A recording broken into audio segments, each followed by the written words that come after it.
Raymond, that's you. No, this ain't Raymond. I'm Raymond. You're watching RPadTV, and once again, we are having problems with YouTube. Let me see if I can fix this. Oh, YouTube this time. No, it's Facebook. Sorry. You are right, Carlos.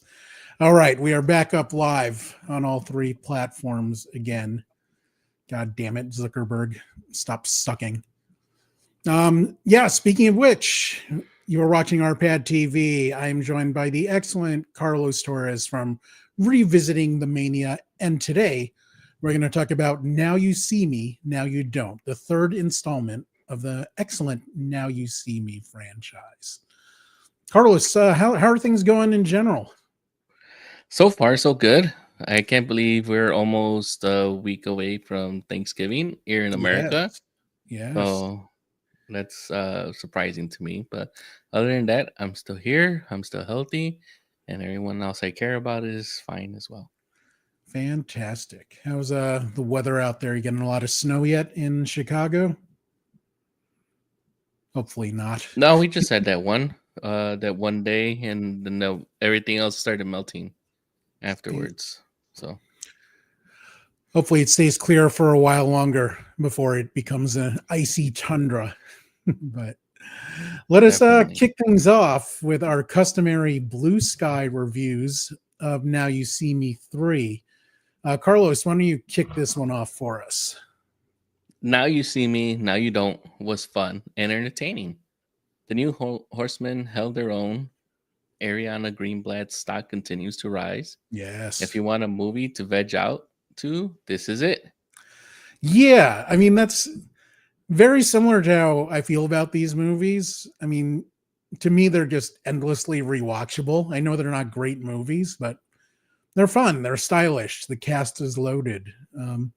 As for my blue sky review, I wrote Now You See Me, Now You Don't is a fun addition to the Now You See Me franchise. It refreshes old tricks and middle-aged actors with new gimmicks and fresh faces. To me, it's Ocean's 11 with magic or Fast and Furious with magic. Yes, so there are a lot of things I want to talk about with this movie. Yes. But for context, let's start with our backgrounds with this franchise. Did you enjoy these movies? And what were your expectations going into the third one? I do enjoy the movies. Like, they piqued my interest when I heard that they were coming out. As being a fan of, the magic Yes. and magicians. I think like the first thing I saw was one of those David Copperfield specials that he used to have like on ABC. Yeah. Once in a while. So been a fan since then. And these had some actors that I am a fan of. Like the first one had Davey, who's not a fan of Davey Franco. Yeah. And then they had Isla Fisher. So, and Woody Harrelson, you may not agree with some of the things he says, but he's a decent, straight man and sometimes funny man. He's able to do both. So I would say he's one of the top actors in our lifetime. I have him maybe just very slightly behind like Tom Hanks and Michael Keaton, but his body of work is just really like as an actor, yes, but like when you see or hear what he's talking about in the world, and you're like, okay. I mean, man smokes a lot of weed. Yeah, that sounds like so. He's neighbors with Willie Nelson, finally. So, but yeah, I'm a big fan of these movies. Like, to me, they're stylish, like Ocean's 11. The cast is loaded, has a really good soundtrack. They switch up directors, like in Fast and Furious, and they travel around the world to all these different locations, like those movies. So, yeah, your point about these movies are perfect for vegging out to. I completely agree with that. But that said, my expectations were kind of low for the third one. One of the reasons is that third installments in general are generally not the best.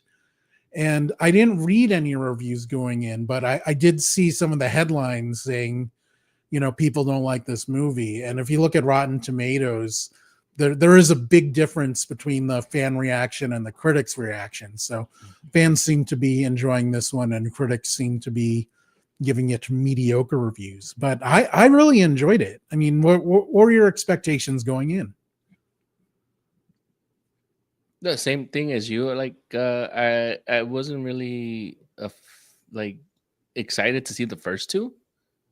Like, I Ah, saw the previews, I saw the trailers, and I was like, "Oh, okay," but it never gave me that push to go see it in a movie theater. Like sometimes you'll see yeah, it and you catch word of mouth, and you're like, "Oh, maybe I should go see this." So this one actually, I would just wanted to go and see it, not only because you asked me to, Raymond, but because it was, I was like, okay, let me actually go out and watch one of these in the movie theater. Maybe yeah, there's something you get more of an experience. You don't look at your phone as much. You don't get distracted. Maybe I'll catch on a little bit more. right. And I did. I was able to pay attention. I figured out uh the trick and at the end, and Yes, what the actual MacGuffin was at the end too. And I was like, okay, so I was excited once I seen it because it didn't let me down, right. but it also didn't blow me away. And not to say that this movie isn't like watchable. It's just like it's there. It's like you're in your comfort zone. It just like if you just want to see this movie and not have Yeah, to worry about anything, this is like I think a perfect movie. So yeah. It's fun. It's snappy. It doesn't drag you down at it all. doesn't try to insult you and also confuse you Right. by you have all these people who are masters at like sleight of hands and confidence games and things like that, but it doesn't try to confuse you as much. Right. As it makes it a little bit easy to follow, so you're not completely lost and you're not like, huh, what happened? What did I miss? Right. And guys, just a warning that we will be delving into spoiler territory. So, put your spoiler shields up or not and have everything ruined for you. So, Carlos, all the horsemen from the previous movies returned. Who had your favorite performance in this one? And did you have a favorite before going in? uh Lula is my favorite of the Okay. like, even though they're like the four horsemen, Yeah. Lula is the one that I kind of like more. It was Davey in the first one, but like Hmm. Lula just pretty much pushed him aside. Like Davey as an actor, we love Davey Yeah, we in do our love pet Davey. show. So, Yes. but Lula, like she has like I think the complete package. She's very Yeah. good at the sleight of hand, the confidence, games that they run too, and she likes to do that shock magic. Yes. Yeah, so she's always not afraid to cut off a limb or set someone on fire or anything like that. And being a horror fan as I am too, it kind of that's why it makes her my favorite. Yeah, I'm very surprised to hear that, but also delighted. I'm a big fan of Lula as well from the second movie. She's a practitioner of geek magic, as it's called. And out of the Horsemen, I think she's kind of like the weirdo of the group. So I enjoyed that aspect of her character. But it's funny. I totally agree. I was surprised by your answers and surprised that they're exactly the same as mine. Because in the first one, I thought Davey was the coolest. And as we've seen in the studio, he is actually a sorcerer in real life as well.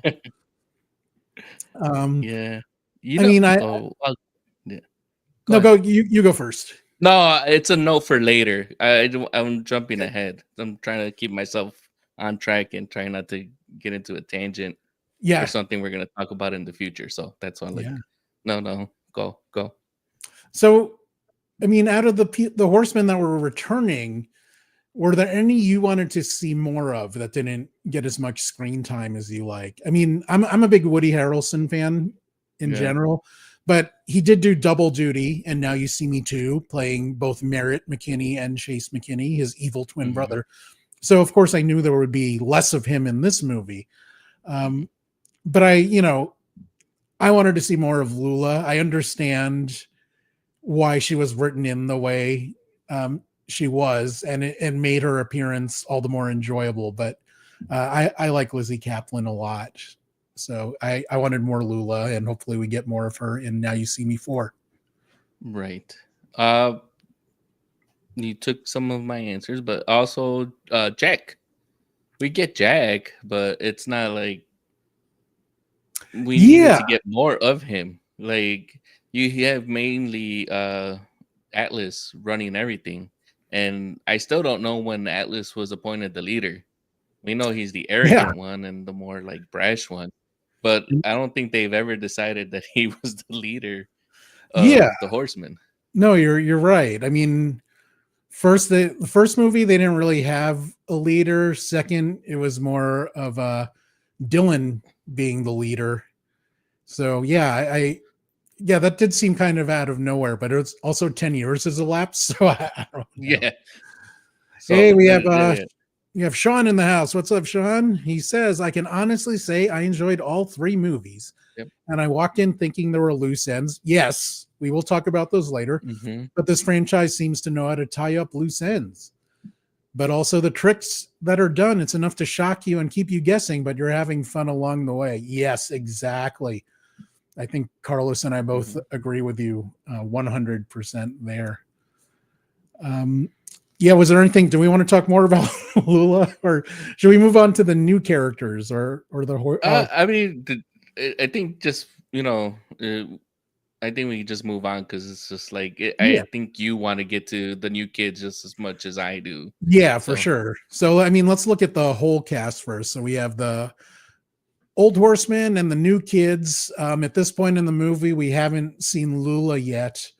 It's funny. Some critics thought that she wasn't going to be in the movie and were disappointed, but surprise, surprise. So we're talking about the new kids, or the horse ponies. Should we call them that? are Carlos, they just ponies, not horse yes, that's ponies? true. Or I don't. Can other things be ponies, or ponies Hmm. only horses? If I you're don't know. an equestrian or a farmer or whoever trains the horses and know of this, please Yes, drop a comment in yes. Raymond below. I don't know how well I'm doing with the equestrian riders and farmer Uh, crowds, but let's see. Hopefully, someone can help us out here. So, Carlos, what did you think of the new kids? And did you have a favorite one? it's so hard because I like 2/3 of them, like Oh, that's with interesting. them. Yeah, the Okay, I kids got are to ask you, cool. who did you Is not this like? cool? I need to hear that I'll get first. to it right now.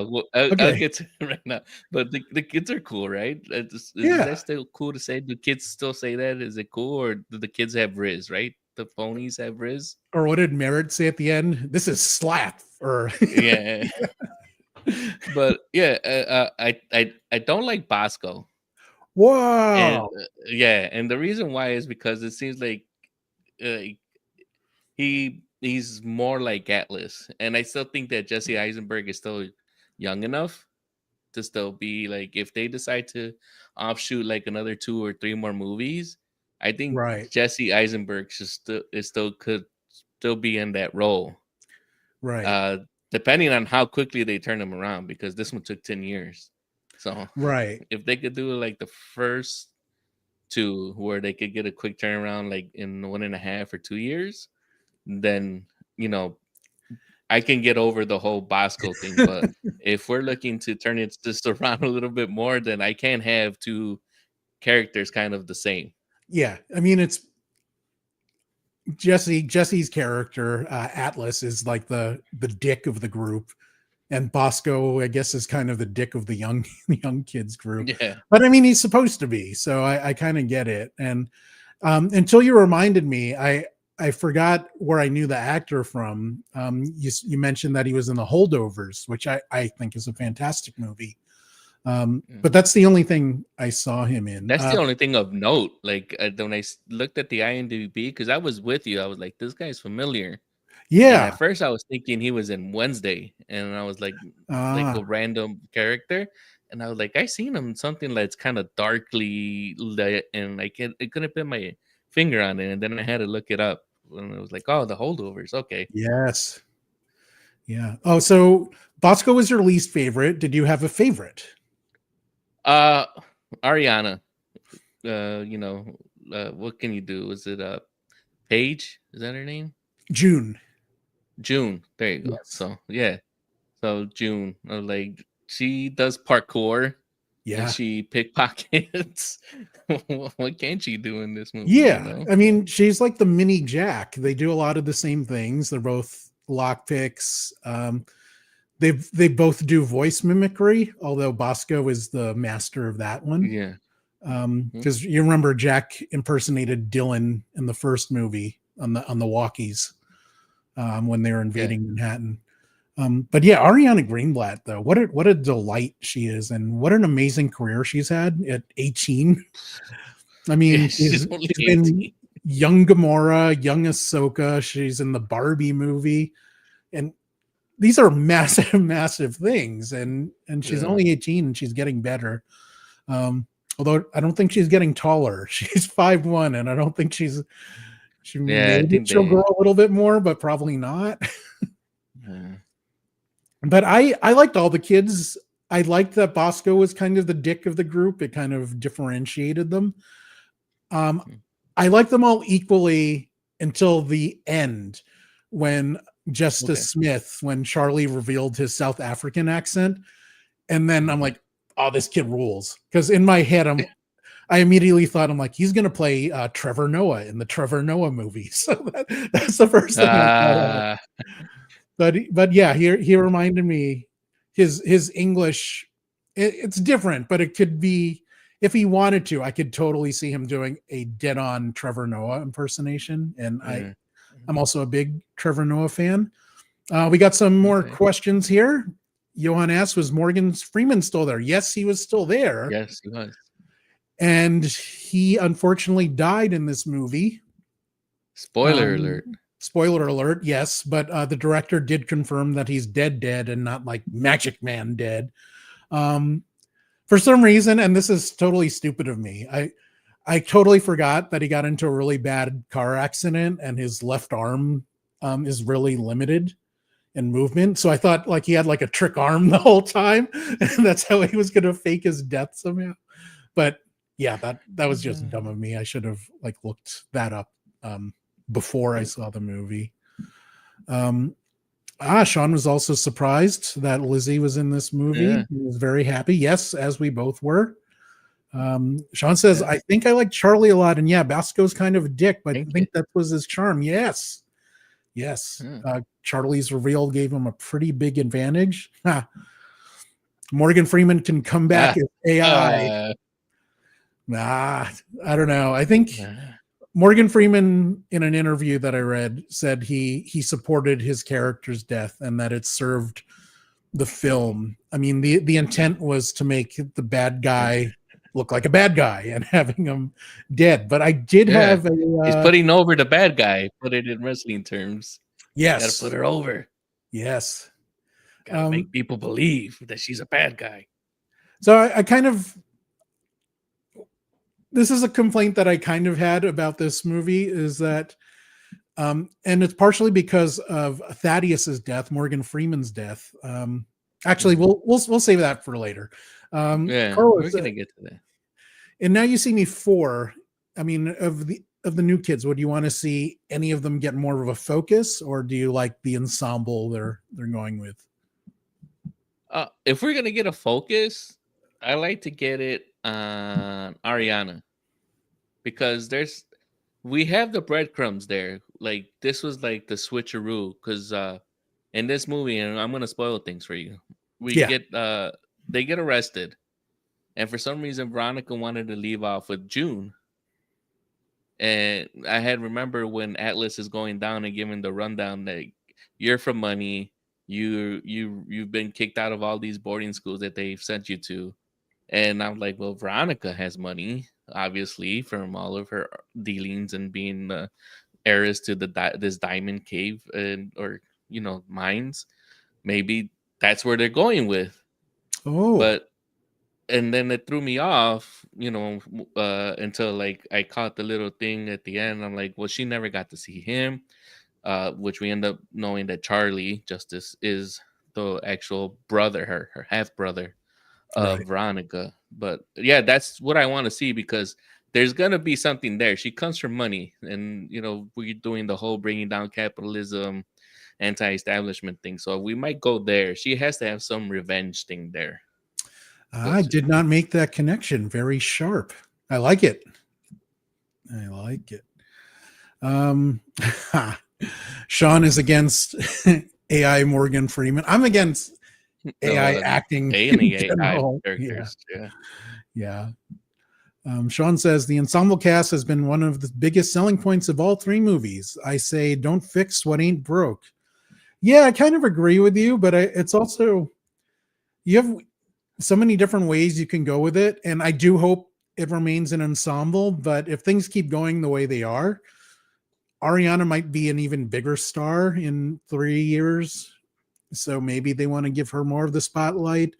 Dominic Sessa, who plays Bosco, he's getting a lot of praise for his acting. I mean, he was great in The Holdovers, but he's playing some chef in the near future. He's playing Anthony Bourdain in a movie called Tony. No way. Yeah, I think that's out next year. Snaps. But okay, there's a lot of hype on that already. But then again, there was hype about The Rock and the Smashing Machine, and I don't think that was warranted. But Dominic Sessa is a quality actor, so who knows? Yes, Morgan Freeman is mad that people use his voice in AI. He actually has a team of lawyers that go around squashing that and giving cease and desist. Oh, I need to report those then. I get those all the time on Facebook with those reels. Do you? Interesting. I get the stupidest shit on Facebook. Yeah. Here's a tangent. So there are three things that I get consistently in the what do they call it on Facebook? Reels.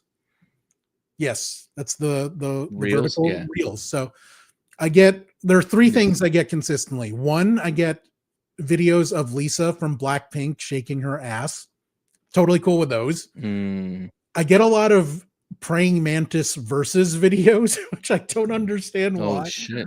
But I keep watching them. I'm like, wow, he totally kicked the tarantula's ass. That's your problem. You keep watching them. And the other thing I get are these Hope Corps videos, which I keep watching, but they piss me off. Like an Army veteran surprises his wife on the airplane. I keep getting these things like that. Or they show the Army veteran sitting down, but his pregnant wife is behind him, surprising him in the airplane. And, she just keeps like jamming his seat until he gets pissed off and turns around and sees his pregnant wife that he didn't know is pregnant. Facebook keeps wanting to make me feel good, and I resent it. Ooh, Sean is giving us the perfect segue here. Michael Caine's character came back for Payback and Part 2. Why not have Veronica try and do the same? Yes, Veronica Vandenberg. She is the villain of this movie. Carlos, what did you think of her as a villain? And what do you want to see her back in the next one, like Sean suggested? Well, at first I was like, wait, I know this lady. Yeah. It looked familiar, right? And I was was like, is this girl. Laura Linney? And I was like, she does no, look this like isn't. Laura Linney. I'm like, no, this isn't Laura Linney. But her name is Rosamund Pike. And I was like, but I haven't seen her in anything that I can remember. And then I had to look up her IMDb, and I forgot that she was the wife that goes missing in Gone Girl. So I was like, she was that. That's where I remember her from. I think she was also, the last. I had the same thought. Yeah. I think she was the last Pierce Brosnan Bond girl, if I'm not mistaken. She was a Bond girl, but I think she was the last one. Yeah, I only watched the first two Pierce Brosnan ones. Sorry. I checked out after they made Denise Richards a nuclear physicist. Yeah. Yeah, I'm like, there's gonna be a no for me. Sorry. So as far as this is concerned, her as a villain, the intro scene to her made her seem very menacing. And as the movie progressed, it just kind of tapered off. Like her threat level just kept going down. Like has these drug dealers and arms dealers that she deals with for the diamonds to launder the money, but Yeah, she has the French police pretty much do her dirty work. yeah, Like you and can't have like something like John Wick where they put out hits like here's a contract for two heart size mini diamonds or something like that. Like there was nothing like that. And she has yeah. connections to the underworld. Why not do anything like that? I did like that I found her more vile when they revealed that she's the daughter of a Nazi that used her father's Yeah, that was Nazi connections. I'm like, whoa, that got heavy. yeah. Sean pointed out she was in that horrible Doom movie, yes, and she was in the Wrath of the Titans, which was a sequel to the Clash of the Titans remake. Which one of these directors did it, right? Wasn't it the one from Did part Ruben 2? Fleischer? Oh, No, John not Chu did Ruben that? Fleischer. No, the first one I think. Okay, Louis Leterrier. Yeah, Did he one do of that? these three directors did Clash of the Titans. Well, that's unfortunate. Yeah, I because I love the original so much. You're right. He did do I Clash know of the Titans. which one Huh. was it? Clash. Louis Leterrier from the first movie. Because I was like, that's the reason why I was hesitant to watch the first one because I like this guy did not have like a good resume going into it. Like I fell asleep during Clash of the Titans. I think he had like some other random movie that I didn't like, and I was like, I'm just gonna wait for video, and that's when I got interested in watching it. And then we got John Chu, which also had a questionable list to me. But then he did like Crazy Rich Asians, and now he's gonna do Crazy Rich Asians too. He I did mean, okay with Venom, he just did Wicked. and so I was like, So okay, he did I know the that's what I was like get to, but the I do like Wicked for good. And I so do like John Chu more than most. And I think I definitely like the second one more than you. More than most yeah, people no, probably, but um sticking to Veronica, it's funny because and this is kind of racist on my part, but I automatically assume that all like white South African people are evil, except for Charlize Theron.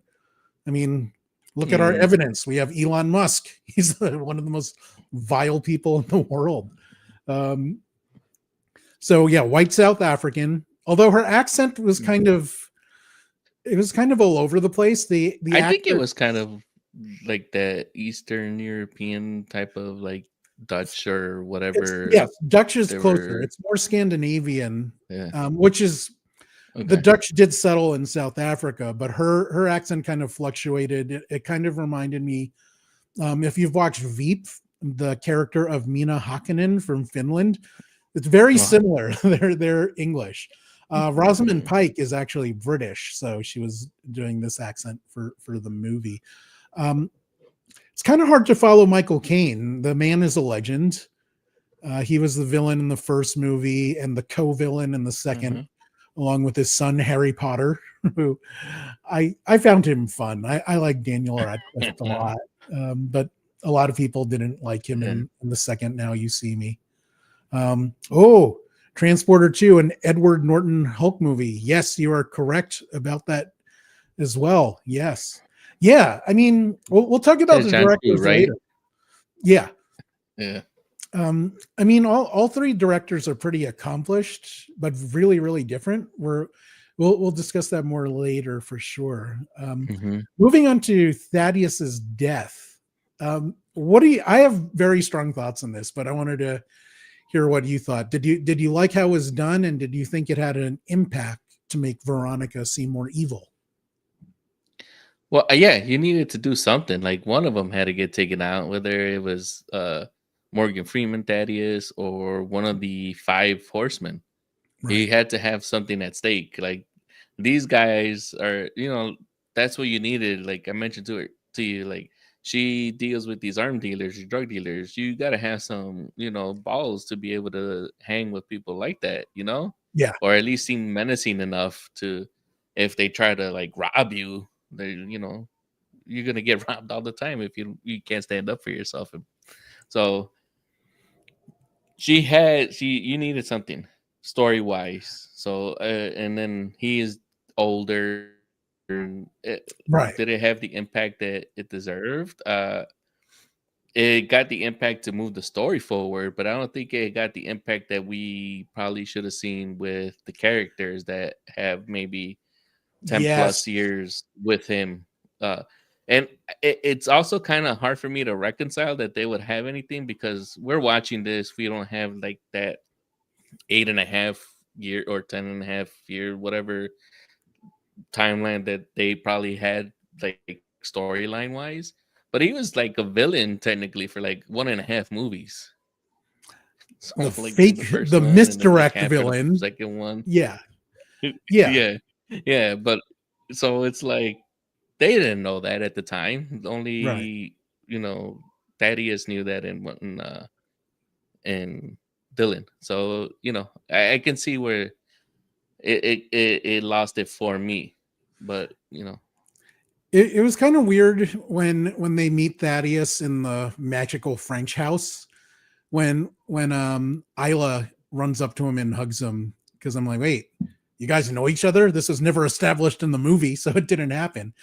Because by the time it was revealed that Thaddeus was actually a member of the Eye, she was way gone from the Horsemen. Um, narratively, in real yeah, life, she was pregnant when they were filming the second movie, so they had to replace her. But the thing that bothered me about Thaddeus's death is when we find out later that this is all Charlie's plan, and the three kids were using the original Horseman and Thaddeus as a big misdirect. Why aren't they pissed at the kids for getting Thaddeus killed and for almost getting them killed? That seems like a big hole to me. Like, I wouldn't be happy about it. They seem pretty cool with well, the kids yeah, at the end, but they got one of their mentors killed, and they almost got them killed in Abu Dhabi. I mean, they yeah, should be pretty pissed about that. I don't know. Is yeah. that just me? We- Did anyone else feel that way? No, I felt like that, but it also like made me think about what a future movie could be, because we get those breadcrumbs, and who knows if they'll pick up on it. But Thaddeus Oh, mentions that he's been spending his time with his grandkids, so we have another link or ah, connection to that. We could possibly pick up another revenge movie. Maybe it'll happen in four. Maybe if they keep wanting to turn these out, someone's demons are always going to come back. So are there more demons for the old horsemen, or are we getting the demons for the ponies? very. What if Thaddeus's kids end up being evil magicians seeking revenge, or just angry magicians seeking revenge, not necessarily evil? That could be an Yeah, interesting twist. yeah. Great point. I like that. Um, Mark Ruffalo makes a very short appearance at the end as I guess, a video. Like, it's AI Mark Ruffalo. I did not miss his character. Like, I don't know. I didn't miss him at all. I didn't care that he was gone, and I kind of don't want to see him in four. But he is such a big part of the first two movies that I'm sure some people will miss him. Did you miss this character of Dylan Rhodes / Dylan Shrike? No, I think it was like, once again, he was like Morgan Freeman. For the first movie, he was the villain until we get that turn. So Right. it's like you're flip flopping, and then we kind of got a redemption type of thing to close out his storyline. And here's the thing that I want to get to is like you have this magic society of setting Yeah. things right and bringing capitalist or uh, people to justice, right? So we should not have to deal with. He should be coming to them like Charlie from Charlie's Angels. You just hear his voice or see his hologram, Yes. because he should be hiding. He Yes. shouldn't be Hello, going out horseman. there. Yeah. So that's why I was like, if the eye is supposed to be mysterious, and you're never supposed to know how you're getting your missions, and you're only supposed to get them in tarot cards, you really don't need to see Dylan all the time. So I Yeah. was okay with it, but that hologram thing did not look like Mark Ruffalo at all to me. It's just Yeah. It's funny. My thought was kind of messed up when he popped up. I'm like, oh man, I still wish you were in a Russian prison. That's how they explained where his character went. That right. they got busted in job gone The wrong bot in job. Russia. Yeah. Yeah. I want to talk to you about the different powers shown. I mean, not powers, I guess they're skills. They have sleight of hand, escapism, Yes. cardistry, all these different things. And this goes for all of you watching. If you could be master of any one of the abilities shown in the Now You See Me franchise, which would you choose and why, Carlos? It had to be escapism. Okay. Like being able to find a way to break out of something either by dislocating, being double jointed, or just it came in handy when they were all stuck together in that sandglass terrarium that was filling Yeah. up. So Yeah. they all figured out how to get out of there. Spoiler alert. But yeah, I think that'd probably be the best one. At first, when I seen that question, I was gonna go with cardistry, being a card sharp, just to Yeah. live out the gambit things. But I like that's really useless unless I could power charge it up. So we'll go with escapism. Initially, I wanted to go with mentalism, Merritt Ooh. McKinney's specialty. So, I could be easier to con people and shake them down like he did in the first movie. He Mm-hmm. shook down that man that was cheating on his wife. So, but then Bosco's impressions, and Jack did an impression in the first movie as well. June did one in the third movie as well. But Bosco's gave me an idea. Like I wish I could be like a master impressionist, so I wouldn't have to do all these heists and capers. I would just be a comedian or an entertainer and have like a Vegas residency. So that's how I would make my money. So I would be a master impressionist, courtesy Nice. of Bosco. Carlos, let's do a little promo break. Why don't you tell the people what is going on with revisiting the Mania? And if there's any shows you're looking forward to, it is Thanksgiving, so it is Survivor Series, a Thanksgiving tradition as we grew up with. Well, yeah, not including that, but we are finally we set a date. We're recording on WrestleMania 37, so Yeah. it'll be out on the morning of Survivor Series, which is November 29th.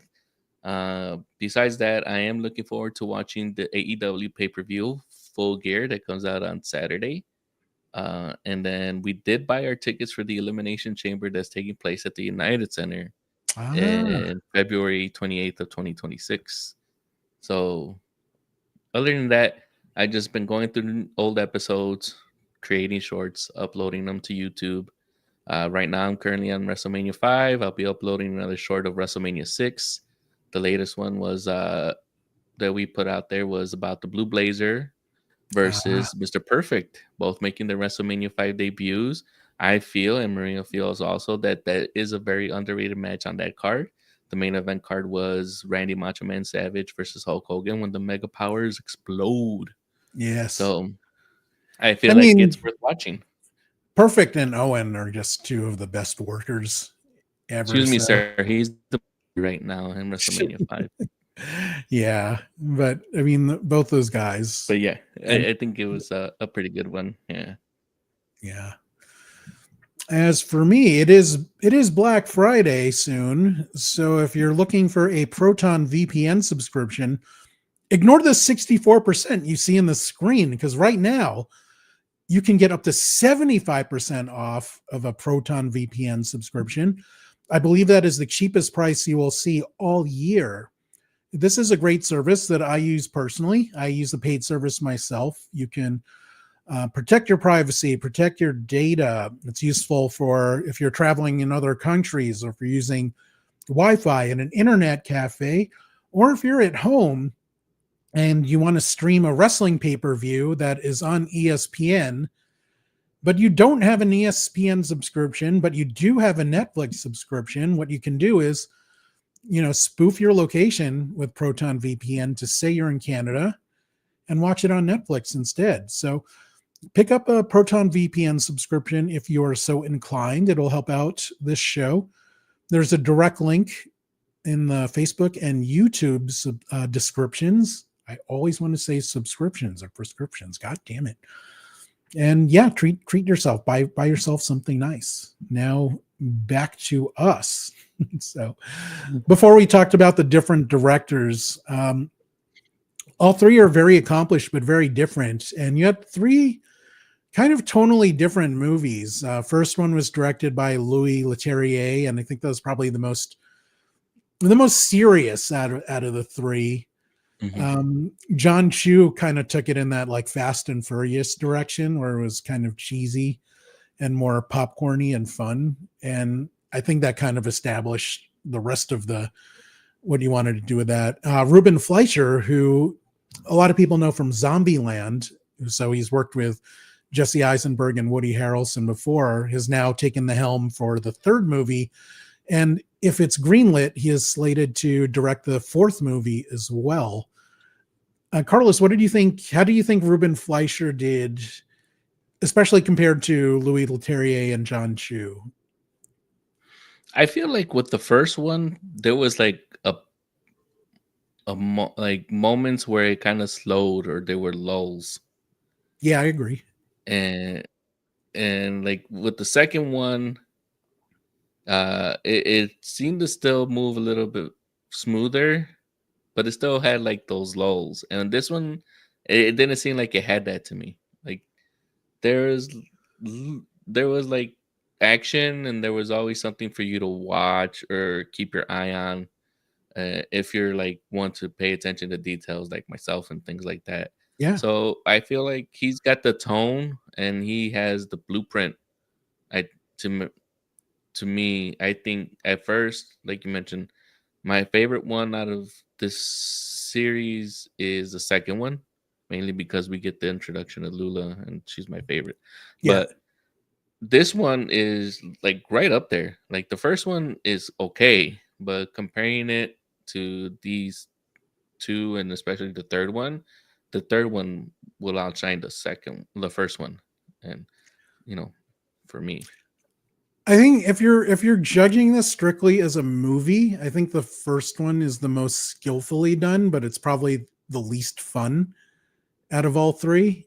And if you're looking for like a popcorn vegging out movie, as you say, like the second and third are just way better. yeah, and I think that's how you need to take to these movies. That's pretty much, I think, how magic is. It's just meant to dazzle you and entertain you, and believe that it's real.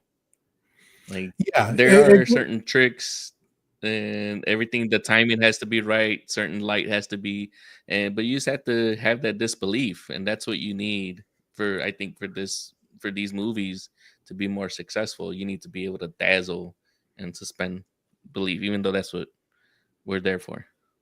It kind of reminds me of this line at the end of the second movie where the angry second in command FBI agent is pleading with his boss and saying, "You do know that he doesn't actually have magical powers, right?" And I do like that conceit of it. So, and I love that they played that out in the studio, pretending that Davey does actually have magical powers. That's how he got Allison Brie to marry him. I'm sticking with that answer. Let us talk about the locations in these movies, because this is kind of a fun thing about this franchise. That reminds me a bit of how the Fast and Furious movies, especially from 5 on, hop around different locations. And in the first movie, they went from Las Vegas to New Orleans to New York. In the second movie, where do they start out? Is it Philly, I think? And they start off in Philly, then Macau, and then Macau, and then London. It was the finale.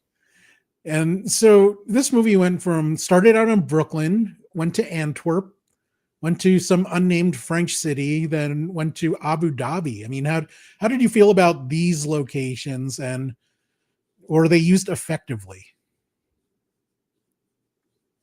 I think as far as the performances of they're performing magic shows at all of these except for the unnamed French city. Yeah, the unnamed French city had the magical headquarters of the house. Eye. but where you see this shit. uh, They had a I've never been to change room. Brooklyn. I have been in New York, but I never crossed the bridge. So, Yeah, but I did like, that that would be somewhere where you could show off skills, because it's so crowded, so someone would have to be a good pickpocket, such as June was, and would also have to know how to scale up things and things like that. So it was a good way to introduce some of the skills to the about the ponies in the beginning. Antwerp, yeah, we just needed to fly, and you know I like the way they got some of the names yeah. to On the spell out screen. at the Yeah. bottom. Yeah, so that was cool. I couldn't find the one for Abu Dhabi, but I did find the obviously the Brooklyn and the Antwerp one. But those Ah, were cool. But I just didn't like, we don't spend enough time with these characters actually exploring the city yeah. I again. mean, So I think that's the only issue of where I can't say like, oh, this was a great location because of this and that. I've been to Belgium once and spent time in Antwerp and Brussels, and it is a gorgeous city. I don't know if it's the most interesting city for an action movie location. Right. New York is New York. That's where Hmm. their apartment is as well. Abu Dhabi is structurally beautiful, has lots of great architecture there. But yeah, this was kind of a letdown for me, location wise. They didn't delve too much into it, but I like when they go to larger to life places or iconic cities. You have New York, you have Las Vegas, perfect for magicians. Um, New Orleans was done well. Macau is probably my favorite, um, just because I think it's one of the most amazing cities in the world. It has all the decadence of modern Las Vegas, but there's still enough crime control of like old Las Vegas that yeah, it just has that vibe. I think Macau is super cool, and Yeah. these locations were kind of. I hope they go to more interesting places in four, and it's not like meanwhile in Hoboken, New Jersey, because that would be What, Hoboken? No joking. yeah, nah, no No. thanks. Okay. Okay. Let's talk about the different magic sequences in this. That is the core of this movie. That's what makes it distinct. They have these elaborate heist scenes where they pull off tricks, steal people, steal things. Did you have a favorite one in Now You See Me, Now You Don't? I think when they're in the house, like having all those trick rooms, where there's like the never-ending staircases that lead to nowhere. Yeah, The up is down, down is up hallway, and then the perspective one where someone looks like a giant yeah. and someone looks like the midget, like in Harry Potter type of thing. In the mirror room, which apparently Yeah. was dangerous for the actors. They kept like walking into it and stuff. Yeah. I Yeah, believe that. yeah. That's a really cool set because there's so many complex things going on, um, and you get to see them having fun at the beginning before the cops come, where they're just goofing off with magic, showing off their skills. But then they get into more Yeah. serious stuff later. Um, I like when they steal the diamond in Belgium because you don't know what these Okay. new kids can do yet. So it's cool seeing how they work and how they integrated with Atlas, and it was Hmm. cool seeing their different abilities. I liked that they gave the new kids something cool to do almost immediately with Atlas there helping them out and being the misdirect. Were Yeah. there any scenes that you had logic problems with or that you didn't necessarily like? Oh. The whole logic problem that I have with these is just with the first one, when the ponies are performing the act as the horsemen. It's Okay, like there's got to be somewhere, and where there's light reflecting, because it ends up being that they're projecting the right. horseman on through a clear screen, and there's got to be somewhere where someone would have been able to pick it up. I And that's the only thing that doesn't really make sense to me, as far as that. And I know that you could pre-program the recordings of the voices, so Bosco didn't have to work as much, but still, that's the one that there's something there, and someone should have been able to catch that it was a recording or a projection, Or things like that. maybe they provided free booze and drugs so nobody could Oh go. yeah, I mean that you're how I learned that your best audience for a magic show is a drunk audience is from How I Met Your Mother, when John Lithgow plays Barney Stinson's dad, Right.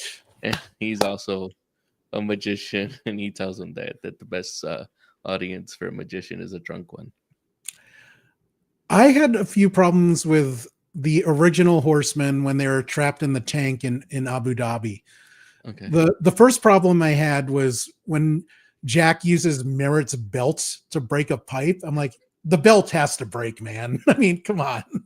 He doesn't have like a magic, like adamantium woven belt that could somehow support all of Jack's weight, the other people pulling him down and not break on a.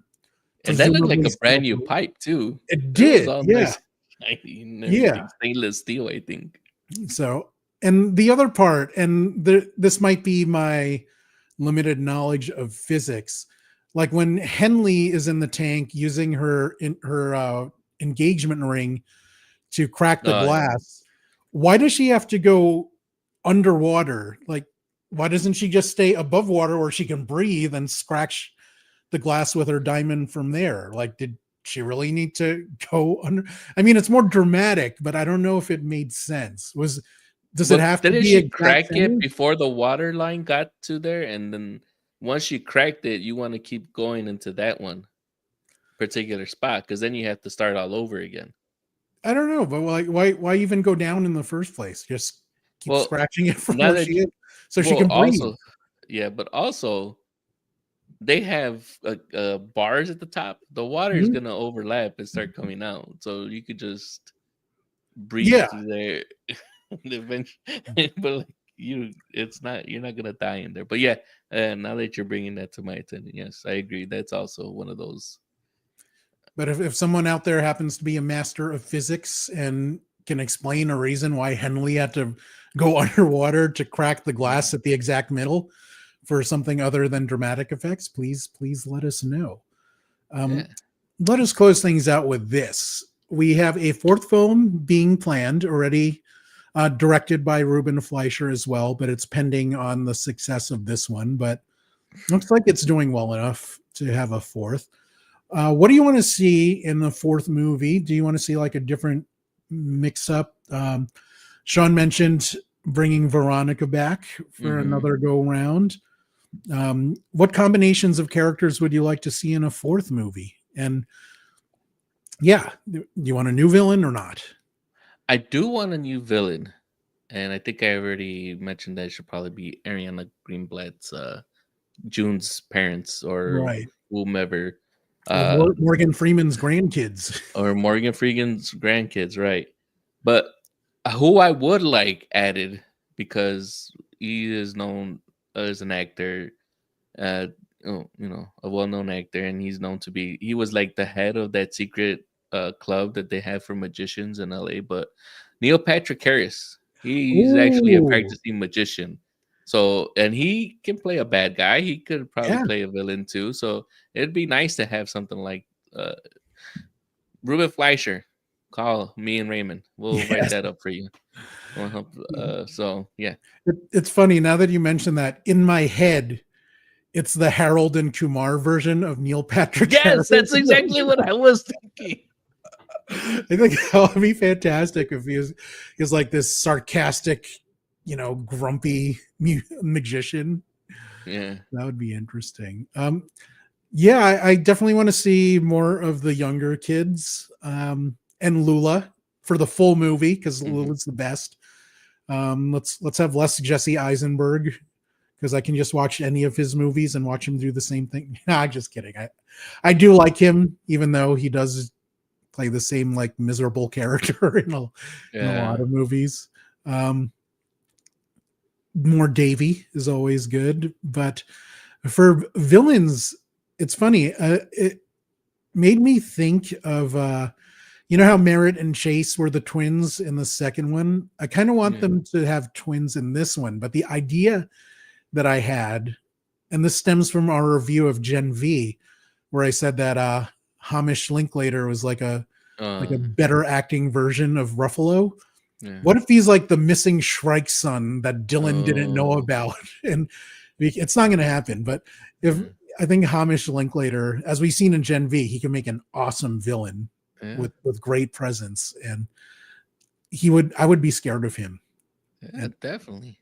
Yeah, that's a good one. But he for some reason, when you were just talking about Woody Harrelson and his twin brother, I was like, what if he has a sister? Not played by Woody Harrelson, but what if they give him a sister too as another protagonist? And like that whole family is just like always turning on each other. Who do you cast? I don't know, but like who is the female?